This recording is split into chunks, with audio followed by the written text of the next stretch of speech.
All right. So this is our positioning strategy and heritage routes, tourism routes that we've been working on for the past year. But most interestingly, we've been gathering materials that have been generated for the last 20 plus years in the Authority of Tourism.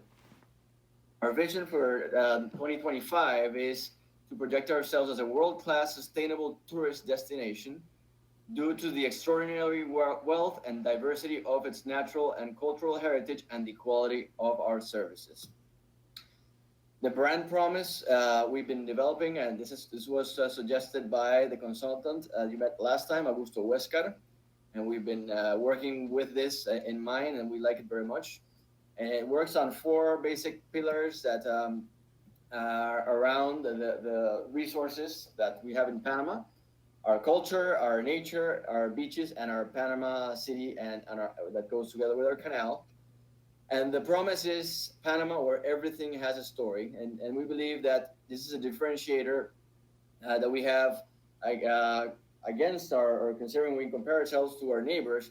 Say, for example, Costa Rica has marvelous and amazing nature, but they don't have the scientific side that we have, since we've had the Smithsonian Tropical Research Institute here for over 100 years.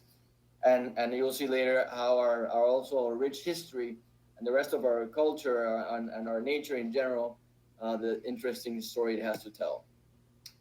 So in our master plan, we're targeting the so-called discerning traveler, which is type of tourist that is more and more common every day, considering that people are interested in making or traveling to places where they can make a difference, where the tourism dollars are spent helping conserve and preserve nature and culture, and make a difference in local communities as well. So this is something we're working on in part of our strategic framing. And the difficult part of our positioning is that Panama has such a variety of resources that through the years the country has struggled in having a very concentrated, simple message. So after weeks of trying to pull a message together, this is the statement we have put together. The isthmus that changed the planet when it emerged, a bridge that unites two oceans. Panama offers the discerning traveler authentic experiences in contact with its diversity, its historical and multicultural wealth, with the Panama Canal and its capital, with skyscrapers in the new tropics, with a safe environment and a dollarized economy. Moving on from that positioning statement, this is a proposal for the routes, that thematic heritage tourism routes. That was a concept developed 22 years ago by a Dr. Hannah Ayala, which you will hear more from her, along with the Smithsonian Tropical Research Institute. But unfortunately, it was developed at the end of one of our governments at the time. So when the next government came, they took it politically for one reason or another, and they did not continue the initiative. So this is something we have continued and updated 22 years later, 20 years later, and we're organizing the routes in three main pillars: our cultural heritage, considering our people; our green heritage, considering our land; and our blue heritage, considering our sea, which has such a fascinating aspect with two oceans and its rich marine diversity, and always displaying our UNESCO World Heritage sites and items, which is also a very rich consideration, considering how small our country is. All this gathered within the concept of the knowledge economy. Since we want to tell a story, we're making science. We want to turn science and history into a economic development tool. This is something that also is spoken about in the scientific sphere today, and we believe it is something very valuable. So, because usually science is considered an expense, but if you turn science and convert it into a tourism experience, then it's a sustainable development tool. This is a scheme we've developed on the heritage tourism routes. From last week, we've had several workshops with the Smithsonian team and the Bio Museum team, as well as as the Ministry of Environment and Ministry of Culture, which also has important research members in their team.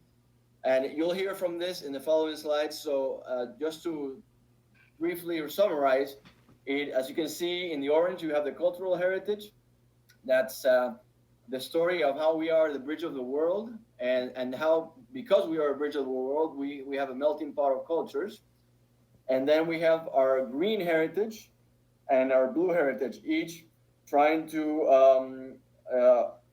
offer offer our main tourism experiences, our unique green and blue heritage sites that speak of what Panama is. So this is a map.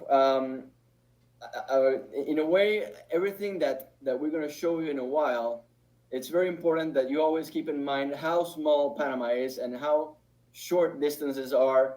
I mean, a long travel in Panama is a really long travel is a 5 or 6 hour car ride. So usually from 1 or 2 hour car rides, you can connect from one experience to the other.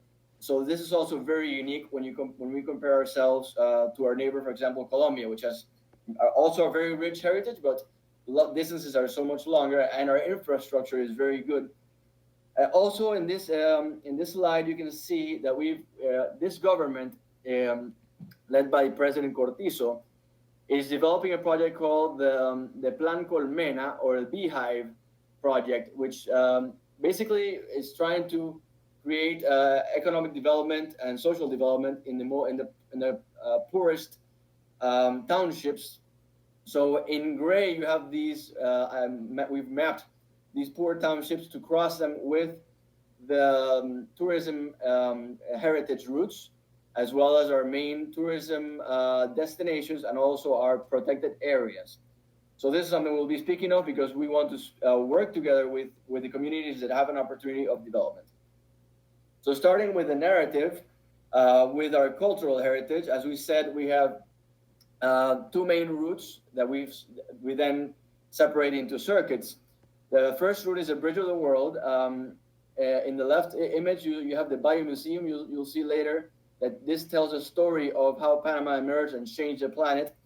And in the end of the image, and actually the Bayou Museum is you'll see later, also in a very important heritage site, a place called the Causeway. In that image, the Bayou Museum has an awesome and a beautiful view of the city, and on the right-hand side, all the way to the right-hand side, we have the old Panama City, the city that already turned 500 years last year. You'll see that in a further slide, and that is a view of the city on the other side of the city. So this is also the contrast we have in Panama.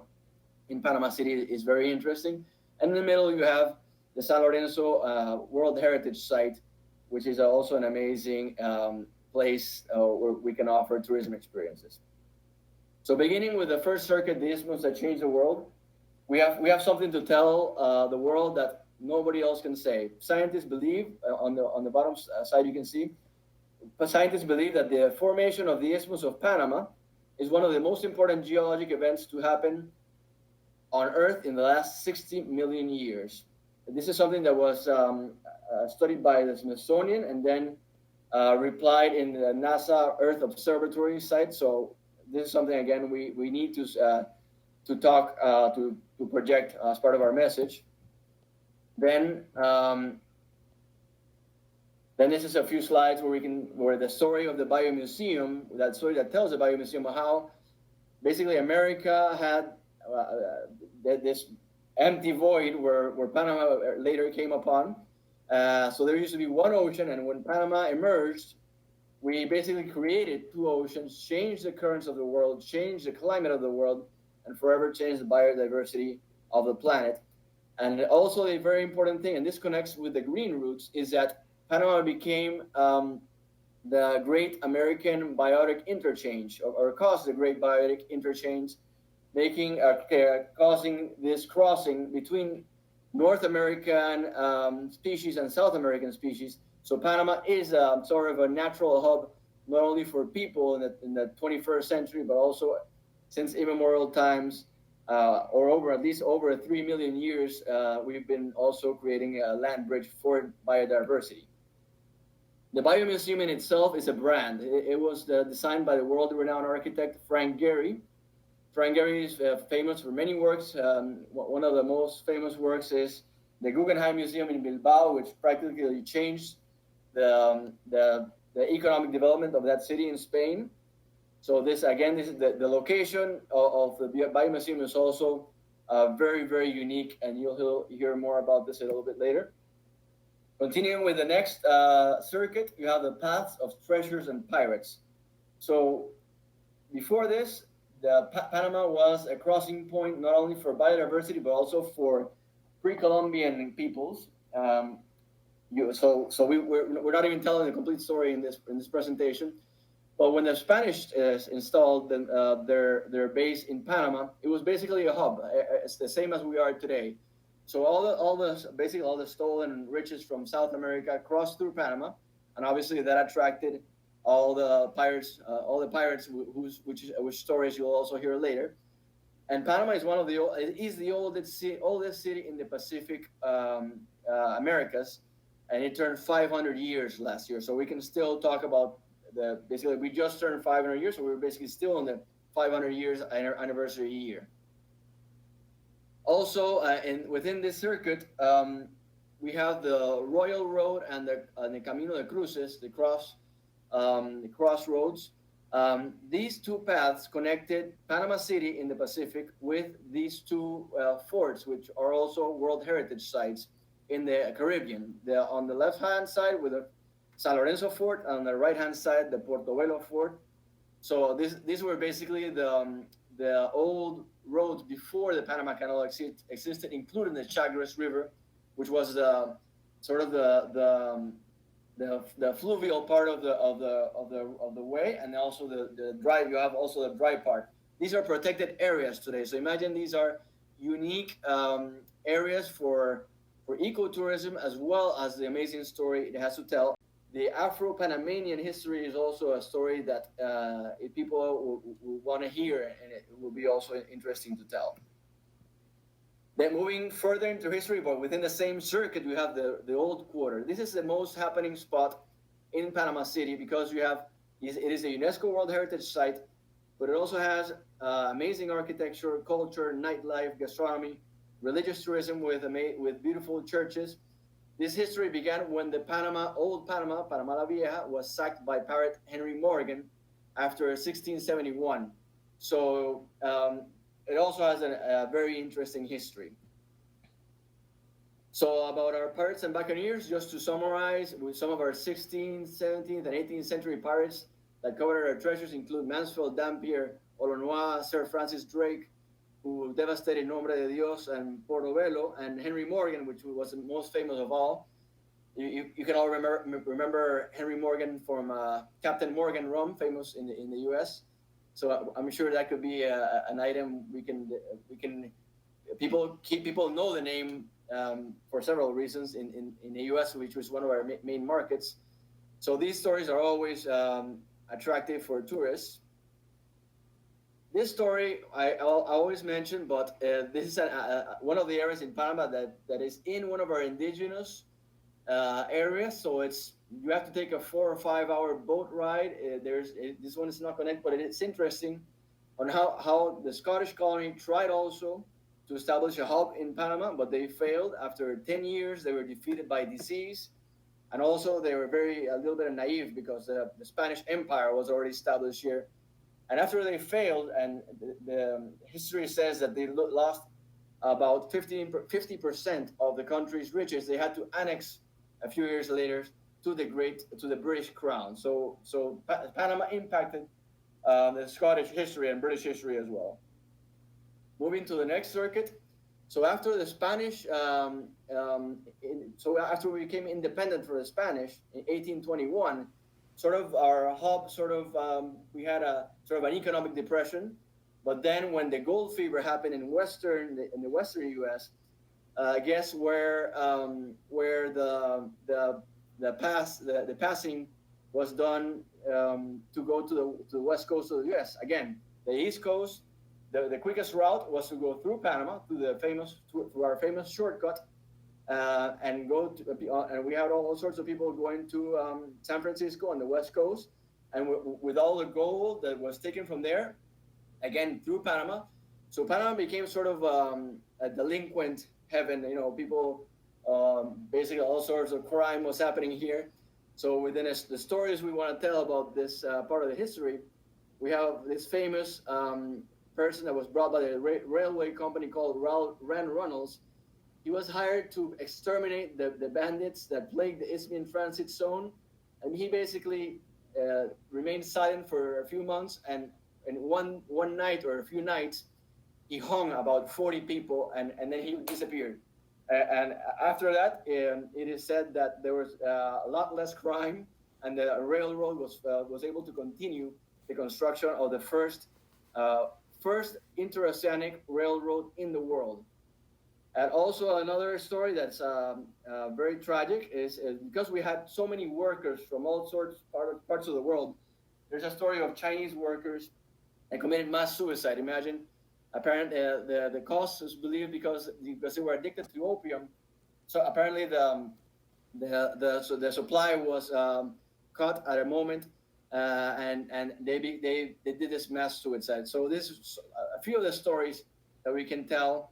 As you see, some of them are a bit tragic, but this is all that happened to make Panama this transit route.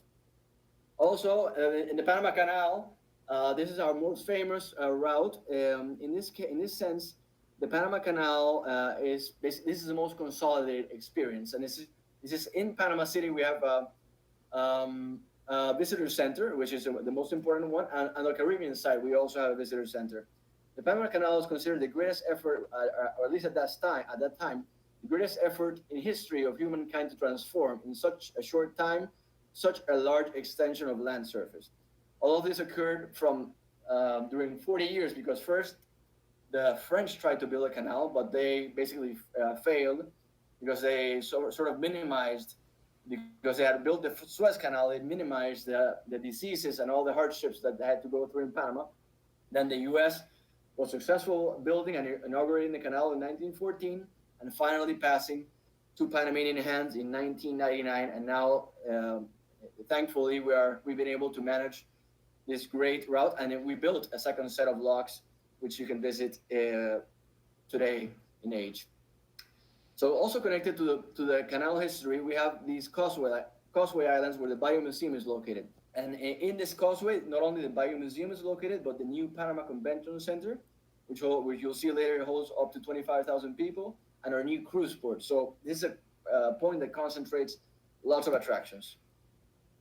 Also in the canal military history, we are working on displaying Fort Sherman. This is the main military base on the Caribbean side. This is where U.S. jungle warfare training was conducted. So when the U.S. trained their military to send them to Vietnam, this is where they came to train, surrounded by 12,000 hectares of protected areas, and also the Fort San Lorenzo, which we mentioned before, is right next to here. The canal is right next to here. The Caribbean Sea is right next to here. So this point concentrates a lot of unique experiences. This is just an image we have of old footage of the jungle military training in the Panama Canal military batteries, with a bit of Guns N' Roses in the background. Welcome to the jungle. That should be the official music video for everything moving forward. Absolutely. Welcome to the jungle, indeed. I'm sure we can find so many materials because actually the U.S. Embassy is interested in working with us and sharing a lot of materials that they have of the U.S. military history. So continuing with the concept of our Panama hub, we are the hub of the Americas. Pre-COVID, we were the most connected airport in Latin America, 89 international cities. So Panama City only has about 1.5 million people, is much more connected than, for example, Mexico City, which has over 20 million people. Again, the Panama Convention Center, part of our hub. This is a brand new center, which we are in process of finalizing, and also the new cruise port in the Pacific, which will begin operations next year. This is an image of Panama City, which basically is a modern and vibrant business hub. So you have all these contracts, all the history, all this nature surrounding Panama, and we're basically differentiated from other modern cities in the region. We're also a UNESCO creative city in gastronomy, so you can eat well in Panama City. So we have the comfort, the culture, the nature. So moving along from the bridge of the world, we go to the melting pot of cultures, which is basically caused by, because we are a natural hub, we are this melting pot of cultures. First, we are developing this circuit called Indigenous World. We have, and basically we've been invited to present our circuit to the National Council for the Integral Development of the Indigenous People in Panama.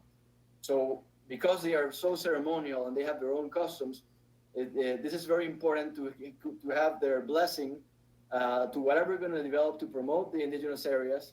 It is important to get them involved and have them become the lead actors. And in the image, you have a picture of one of the 7 cultures. This is the Gunas.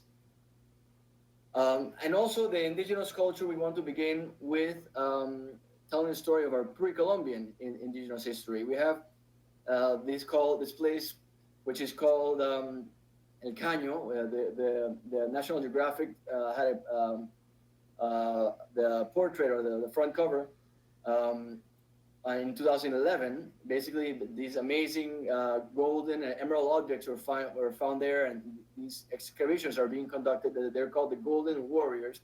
This is very close to one of our main beach destinations called the Ribera Pacifica. So, as you saw earlier, our idea is also that wherever, if we have a traditional beach destination, we want to also tell the story surrounding it, the unique story surrounding it.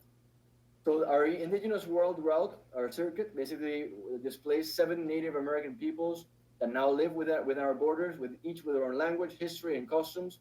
So you have the Bribri, Naso, Nabe, and Bugle on the western side of the country, and you have the Kuna, Wonan, and Embera in the eastern side of the country.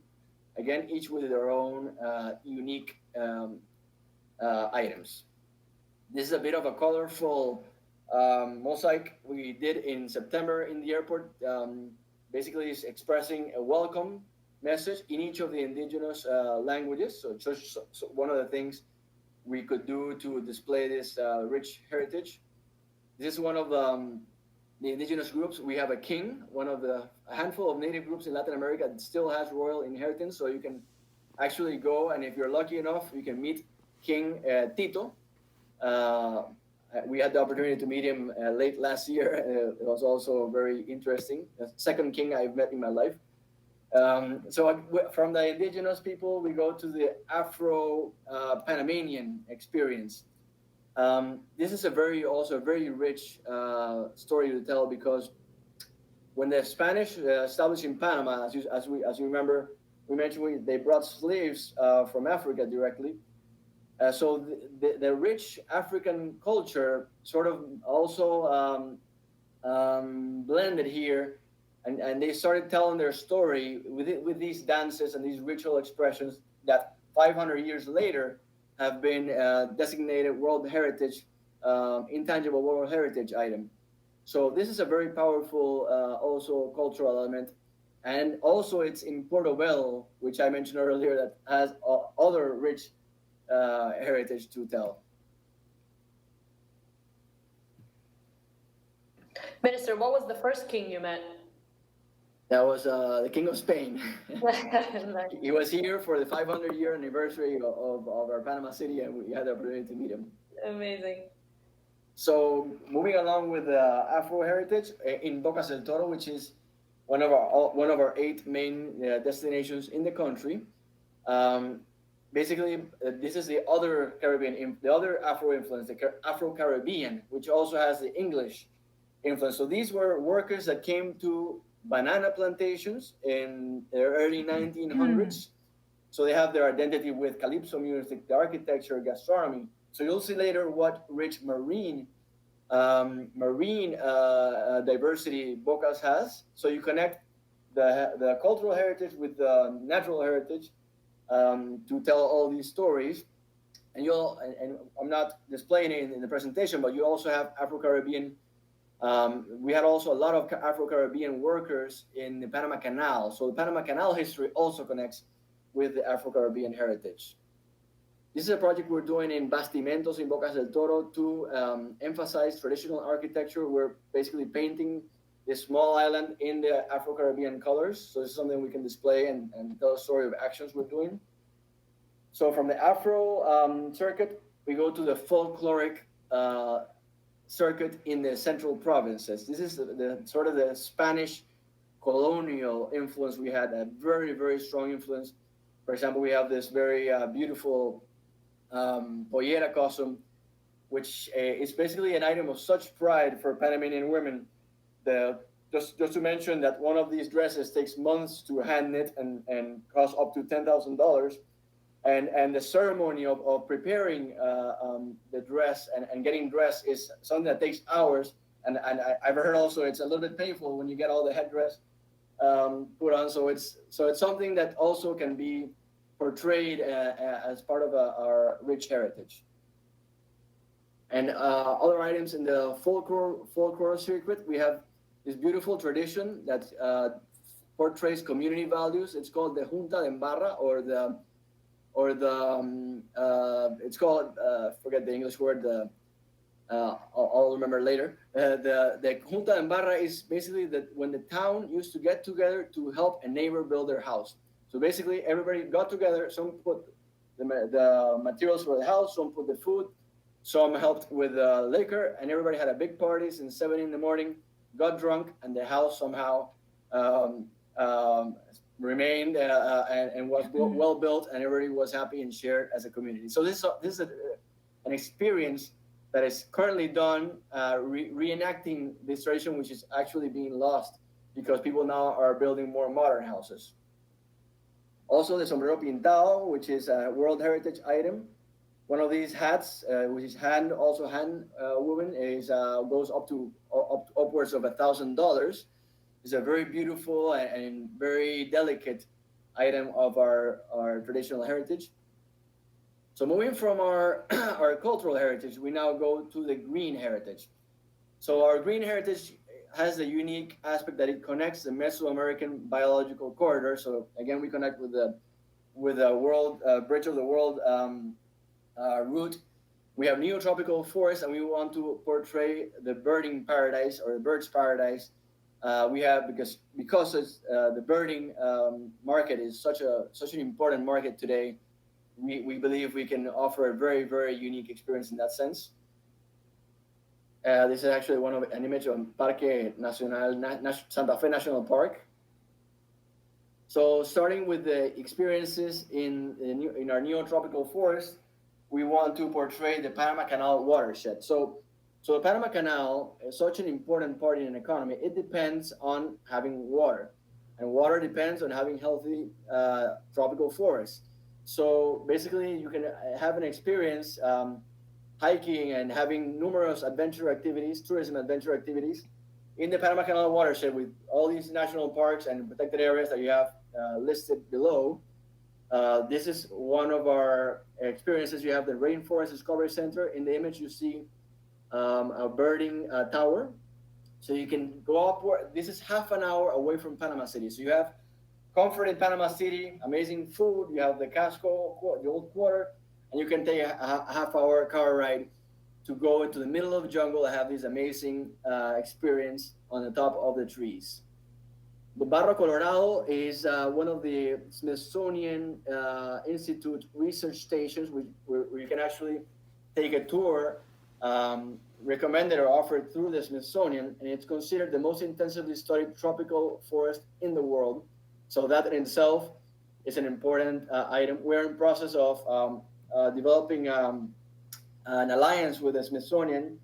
Actually, the Smithsonian named their first, as an interim director, their first Panamanian director after 100 years. It's a woman as well. So we're very proud of having, we're working together with Dr. Ori Sanjur and their team, as you'll see later. They have 11 research centers in the country, and basically the presence of the Smithsonian is closely tied to the construction of the Panama Canal between 1903 and 1914. And one of the projects we want to display is a display called Agua Salud, where they're conducting studies of how water behaves in these ecosystems, because it's such an important, water is so important for our economy, that they are conducting these important research sites. These are random stories that we can tell from our amazing green heritage. In Panama, there was this indigenous chief called Sarco who trained Neil Armstrong, and actually his daughter actually is the person that one of the persons that works in the Rainforest Discovery Center that we just spoke about before. Another Smithsonian tropical research site, this is in the Caribbean side, the Marine Laboratory in Colon. This is an hour from the city, so very close, an hour and a half maybe. So it's a mangrove surrounded research station on the Caribbean entrance to the canal. So from the Panama Canal watershed, we move along to our lungs of our country. This is the second most important rainforest in Latin America after the Amazon. The biosphere reserve called Darien. This place is not as accessible. You have to take sort of a canoe or a local boat ride. So this is for the more adventurous type, but this is also a very unique experience since it has these huge primary forests and indigenous groups living traditions. You probably would have to go 10 times a longer ride in the Amazon rainforest to have this experience than you would do in Panama. And this is also a World Heritage Site declared by the UNESCO. So for conservation, this is also very important. So there we want to portray important conservation projects. For example, we have this great Panamanian conservationist called Ricardo Moreno, who's a National Geographic emerging explorer. We've been speaking about him to create an alliance as well. He's working in jaguar conservation. We have this beautiful animal that unfortunately has been hunted in the past. So he's been working for years now in this conservation activity. So moving along, the other in the green experiences, we have the Highlands Coffee. I mentioned last time, this is where Jennifer's family is from. They have coffee farms. So we want to basically, there's such a powerful coffee consuming niche of specialty coffee in the world that we want to bring them where geisha coffee is grown. This coffee has a world record as the most expensive coffee in the world right now, and it's surrounded by amazing mountain green areas and mountain areas as well. It went to upwards of $10,000 for a kilogram of geisha coffee. So that what gives it a special flavor is one of our national parks, Volcán Barú, the highest point in the country where you can see both oceans on a clear day. Very recommended experience for all of you guys. Hopefully we'll be able to take all of you to some of these experiences. Afterwards, we want to portray also a circuit with waterfalls. We've noticed that all the influencers that come here that portray our green heritage, they always go chasing waterfalls, is what they say. So we want to portray protected areas in central and western Panama. So all these in the central part of Panama have these hikes that end in waterfalls. In the birding side, we have many varieties of birds. We have basically more varieties of birds than the US and Canada. So we have a lot to offer in this sense, but we want to highlight two special varieties. One is the quetzal, which is a beautiful bird you see in the image. It's easier to observe in Chiriquí, where also the coffee is grown, where I mentioned before. It's easier to observe than anywhere in its Central American range. You can remember the Quetzalcoatl, which is one of the gods of the Central American indigenous pre-Columbian culture. So they basically a bird that was adored by ancient cultures. And the other one is the Harpy Eagle. The Harpy is most famous in the Darien area, where we mentioned before. So that's where, so if you go to the Darien area, some people go and they wait for a few days to see. It's considered the most powerful bird of prey, and it's Panama's national bird. this bird's claws, if you're able to once see this bird's claws from up close, you'll be scared. It can basically take a perezoso, which is the forget the English word of that animal. The sloth. The sloth. Thank you. It takes a sloth with its claws and eats the sloth. We don't want the Harpy Eagle to eat all the sloths, but it's a very, very unique bird in Panama. So moving from the green heritage, we go to the blue heritage. 3 million years ago, when the Panama land bridge was created, the Caribbean and Pacific Oceans were separated, becoming two different oceans in terms of tides, climate, and marine fauna. So this is a story we want to tell of our oceans, starting, for example, in Gunayala, which is, I mentioned before, is an area basically administered completely by this indigenous culture that's basically a millenary culture. And we have the scientific information on how the Caribbean remain isolated as a closed sea with high temperatures, creating humid climate and rich coral reefs. So it's more than 365 paradisiacal islands protected by the Guna indigenous group. So this is like 2 hours from the city. So this is considered a long ride. In this area, there's not any infrastructure. So you can either go, or very, very small infrastructure. So you can either go on a day trip or hire a luxury yacht or a luxury catamaran. So depending on the area, you have to take different experiences. Also on the Caribbean side, you have Colón. So I mentioned before, Portobello, the Smithsonian Research Station, the pirate stories, the Congo culture, and you have this amazing marine heritage as well. So again, this is like an hour and a half from the city. So moving to the Pacific side, you have the Gulf of Panama, where you have the story that says that 14,000 years ago, the sea level around the world started rising. At this point, the Gulf of Panama and the Gulf of Chiriquí on the Pacific were created. So with more time, we'll tell you more about these stories, but there's also very rich marine stories here. And the Pearl Islands, which are also on the Gulf of Panama, has a very, very unique story, because when the Spanish came here, basically they saw that indigenous groups were diving to get beautiful pearls. So after that, they brought in more experts and brought pearl fishing and divers. So they more and more started taking out pearls. And for example, famous pearls of the ceremonial crown of the Queen of England were found here. Even in the beginning of the 20th century, these pearls were still being sent to jewelers in Paris. So this is islands that are like a 2-hour boat ride or 1.5 hour boat ride from Panama City. So again, it is so close and so many unique stories to tell. And these do have infrastructure, both luxury and regular. Going to the other side of the Pacific, the Western Pacific, you have Coiba. Coiba belongs to the same marine corridor as the Galapagos Islands. So imagine we have the marine biodiversity of the Galapagos, but much closer to the coast, and obviously a lot more accessible in that sense. It's also UNESCO World Heritage Site, and the Smithsonian also has the research institute there, a research station there. Also in the Gulf of Chiriquí, you have about an hour from the coffee plantation and the coffee circuit. You have like an hour in the coast. You have these amazing beaches and sports fishing sites, eco tourism destination also in the Gulf of Chiriquí. And on the Caribbean side, this is probably the most famous Panamanian marine ecosystem in Bocas del Toro. It was recently named a hope spot by Dr. Sylvia Earle of the National Geographic Explorer because it's been growing in tourism. She wanted to bring conservation efforts. So the Smithsonian says that it has over 20 million years of geological history.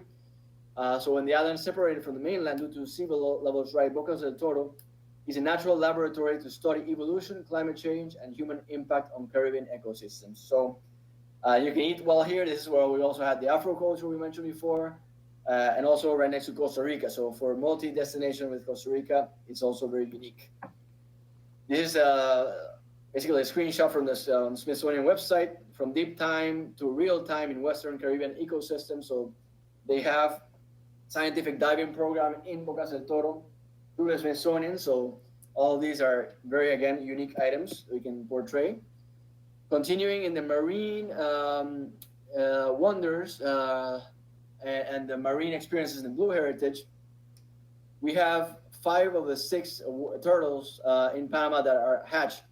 So these are already tourism experiences that are mature, and they have communities that offer this experience.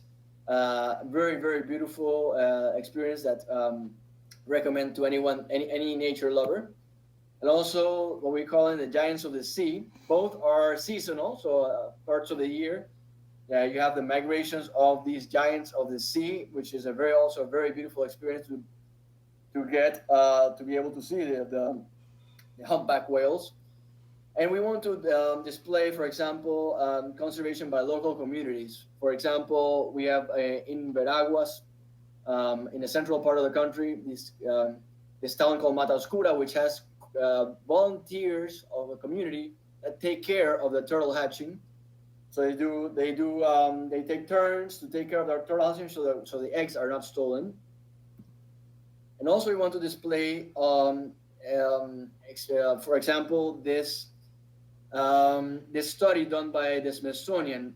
This is in Spanish, but in the left-hand side you see the legend where you have 892 ships that the path that they previously did previous to the study, and on the colors you have the 12 humpback whales or the routes they did. So basically, the canal or the Smithsonian recommended the canal that they basically channel the route of the ships so they don't disturb the migrations of the humpback whale. So this is another story we want to tell about conservation and research in our country. So that was the summary of stories of our heritage routes.